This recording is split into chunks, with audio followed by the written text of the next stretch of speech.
মিত্রানিজের পক্ষ থেকে আপনাদের সকলকে স্বাগত। আমরা একটা নতুন পথ চলা শুরু চলেছি।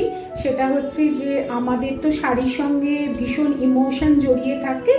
আমরা আমাদের পুরনো শাড়ির সঙ্গে কিভাবে আমাদের ছোট ছোট ইমোশনগুলো জড়িয়ে আছে সেই গল্পগুলোই আমরা এবার কি করব, সবাই সবার সঙ্গে শেয়ার করব। ধরুন কোনো একটি শাড়ি আপনার বাবা আপনাকে প্রথম কিনে দিয়েছিলেন, কিন্তু সেই শাড়িটি আপনি যত্ন করে আজও রেখে দিয়েছেন। সেই শাড়িটির ছবি এবং তার সঙ্গে যদি ওই শাড়িটি পরা আপনার আগের কোনো ছবি থাকে, তাহলে দুটোই একসঙ্গে পোস্ট করে আপনার গল্পটুকু আমাদেরকে জানাবেন। বেশি বড় নয়, ছোট করে লিখবেন, এটা কোনো প্রতিযোগিতা নয়। আমরা সবাই সবার সঙ্গে আমাদের শাড়ি গল্পগুলো শেয়ার করব। কিভাবে কি করতে হবে সেটা আগামী পোস্টে আমি সব জানিয়ে দেব।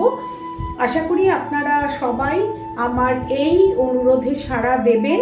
তাহলে আপনাদের সঙ্গে আবার শাড়ি নিয়ে গল্প নিয়ে দেখা হচ্ছে।